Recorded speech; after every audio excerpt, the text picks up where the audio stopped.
বন্ধুরা, আজ আমরা জানব আমরা যে প্রতিদিন মূর্তি পূজা করি, বাড়িতে শ্রী বিগ্রহ প্রতিষ্ঠা করে পূজা অর্চনা করি, এক কথায় যে মূর্তি পূজা, তা কি আমাদের করা উচিত? এ প্রসঙ্গে কথামৃতে কি বলা হয়েছে, ভগবান শ্রীরামকৃষ্ণ কি বলেছেন, তা আজ এই ভিডিওতে তুলে ধরব। মাস্টার মহাশয় বলছেন, আচ্ছা, যারা মাটির প্রতিমা পুজো করে তাদের তো বুঝিয়ে দেওয়া উচিত যে মাটির প্রতিমা ঈশ্বর নয়, আর প্রতিমার সম্মুখে ঈশ্বরকে উদ্দেশ্য করে পূজা করা উচিত নয়।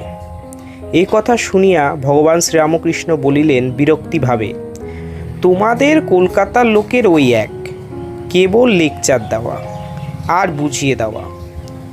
আপনাকে কে বোঝায় তার ঠিক নাই, তুমি বুঝাবার কে? যার জগৎ তিনি বুঝাবেন। তিনি এই জগৎ করেছেন, চন্দ্র সূর্য মানুষ জীবজন্তু করেছেন, জীবজন্তুদের খাবার উপায় করেছেন, পালন করবার জন্য মা বাপ করেছেন, মা বাপের স্নেহ করেছেন, তিনিই বুঝাবেন। তিনি এত উপায় করেছেন আর এ উপায় করবেন না? যদি বুঝাবার দরকার হয় তিনিই বুঝাবেন। তিনি তো অন্তর্যামী। যদি ওই মাটির প্রতিমা করাতে কিছু ভুল থাকে তিনি কি জানেন না তাকে ডাকা হচ্ছে? তিনি ওই পূজাতেই সন্তুষ্ট হন।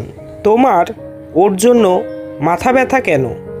তুমি নিজের যাতে জ্ঞান হয়, ভক্তি হয়, তার চেষ্টা করো।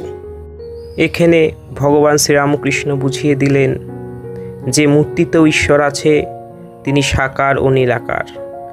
যে যেইভাবে করছে তারই পুজো করছে, তিনি সেটা জানেন। বন্ধুরা, যদি ভিডিও ভালো লাগে তাহলে চ্যানেলটাকে সাবস্ক্রাইব, লাইক, শেয়ার করে আমাদের পাশে থাকবেন ও আপনারা বেশি বেশি কমেন্ট করবেন। আপনাদের এই কাজ আমাদের প্রতি মুহূর্তে নতুন নতুন ভিডিও তৈরি করতে অনুপ্রাণিত করে।